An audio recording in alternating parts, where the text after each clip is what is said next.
পুরো শাড়ি টাড়ি পরে রেডি হচ্ছে এখন। আর এই শাড়িটা দিয়েছিল আমার মেজো দাদুকে ফোঁটা করেছিলাম তখন দিয়েছিল, তোমাদেরকে দেখিয়েছি। আর আজকে পরলাম ভেঙে। আর এই যে চুলটা শ্যাম্পু করেছি, কোনো মতে আমি জোট ছাড়াতে পারছি না, কি অবস্থা হয়েছে দেখে। আর আমার চুলের অবস্থা ভীষণ খারাপ, ভীষণ পুরো মাঝখান থেকে ভেঙে ভেঙে পড়ছে। কি করলে যে ঠিক হবে আমি নিজেই বুঝতে পারছি না। সেই আগে একবার নারকেল তেল আর অ্যালোভেরা আর কারি পাতা দিয়ে ফুটিয়ে মাথায় দিয়ে দিচ্ছিলাম, তখন তাও একটু চুলটা ঠিকঠাক ছিল।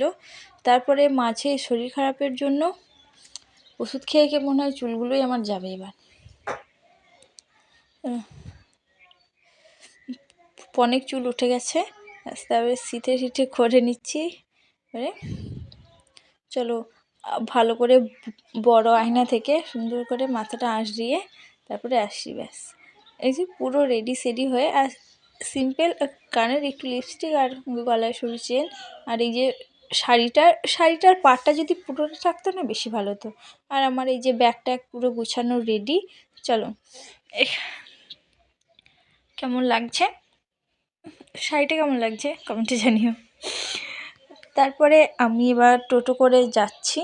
আর এখান থেকে আমি আদিসোনাকে ও গিয়েছে স্কুলে, ওকে আমি স্কুল থেকেই নিয়ে নেব।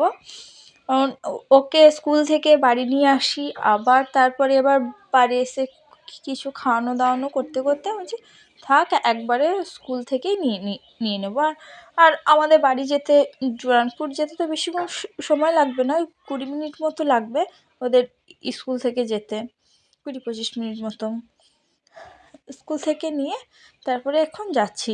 আর আজকে আমি যাচ্ছিলাম হচ্ছে শুক্রবার, আর শুক্রবারে যাচ্ছিলাম, শনিবারে মেলা, 23শে ফেব্রুয়ারি সেদিন যাচ্ছিলাম। অবশ্য ভিডিওটা অনেক লেটেই শেয়ার করছি তোমাদের সঙ্গে।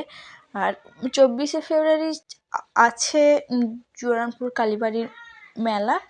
আবার ছোট থেকে দেখে আসছি, মেলার সময় না গেলে না মনটা ভীষণ খারাপ করে, মানে মেলাতে যেতেই হবে। বাড়ি এসে এই যে স্কুলে ড্রেস পরেই চলে এসছে, কোনো কিছু ছাড়া খুলছে না, এসেই শুয়ে খেলা করতে লেগেছে। আর এই ঘরটা তো তোমরা চেনোই।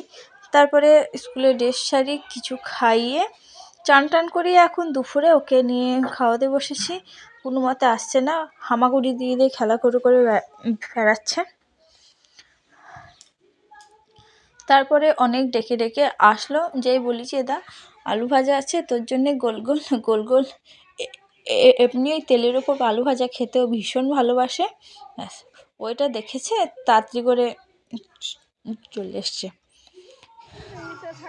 তারপরে আমাকে তো আর ভাতে হাতই লাগাতে দেবে না, ও নিজেই খাবে, যা খাবে খাক, তারপরে আবার আমি খাই দেব। তারপরে এখানে এসছে হরিনাম।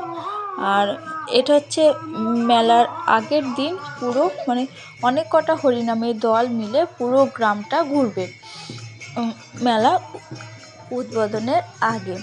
এগুলো অবশ্য আগে হতো না, মানে আমরা যখন ছোটো ছিলাম তখন হতো না, এই 3-4 বছর ধরে হচ্ছে।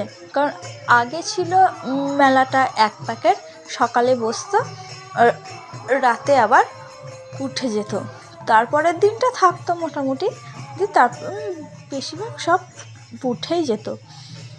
আর এখন মেলাটা তো পুরো 3-4 দিন ধরে হয়ে গেছে। অবশ্য ভালোই হয়েছে, অনেকগুলো অনুষ্ঠান হয়, কীর্তন যাত্রা প্রোগ্রাম হয়, অনেক রকম অনুষ্ঠানই হয়।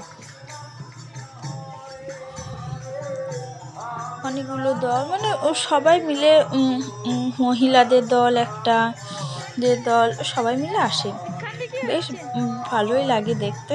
পুরো গ্রামটা অলি গলি, মানে কোনো জায়গাটাই যেতে বাদ দেয় না। তারপরে পুরোটাই ঘোরে, মামাকে দেখতে পেয়েছে, যে ওই দেখো মামা আমার এটা কাকার ছেলে, ওরই বয়সে, ওর থেকে 2 মাসের বড়, ওর সঙ্গে খুব ভাব। তারপরে আসলো একটা মহিলাদের দল, সেখানে অনেকজন মহিলাই ছিল।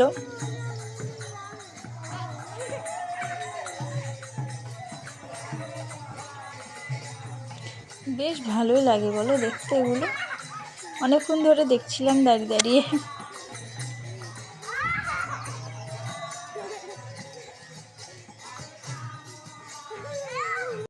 এখন হচ্ছে বিকালে। বিকালে মা বলল তোকে একটু পিঠে বানিয়ে দিই, বলছি দাও। তাই পিঠে সরু চুকুলি হবে আর হবে পায়েস। আর পায়েসটা আমি এখানে বানিয়ে নিচ্ছি গ্যাসে, আর মা ওদিকে উনানে করছে সরু চুকুলি পিঠেটা। আচ্ছা বেশ করো। এবার মা যেটা বানিয়ে দেয় সেটা তো ভালোই লাগে, তাই না? সবারই লাগে। অবশ্য আমার শাশুড়ি মাকেও আমার শাশুড়ি মাও বানিয়ে দেয়, যেদিনই বলি মা এটা খেতে মন হচ্ছে আমাকে বানিয়ে দেয়। তারপরে আমি এখানে চালগুলো দিয়ে দিচ্ছি, গোবিন্দভোগ চাল। আর চালটা দিয়েছি তো হাতার ওপরে, হাতাটাই চিপকে গেছে, তাহলে হাতা থেকে আবার ছাড়িয়ে দিয়েছিলাম। তারপরে এখন অনেকক্ষণ পরে ভাতটা প্রায় হয়ে, চালটা প্রায় সিদ্ধ হয়ে এসছে। গোবিন্দভোগ চাল দুধে তো সিদ্ধ করলে ভীষণ ভালোই লাগে খেতে। আর এই সরু চুকুলি আর পায়েস। চলো আজকের মতো এইটুকু। নেক্সট ভিডিও আসছে, মেলার ভিডিও দেখাবে নেক্সট ভিডিও।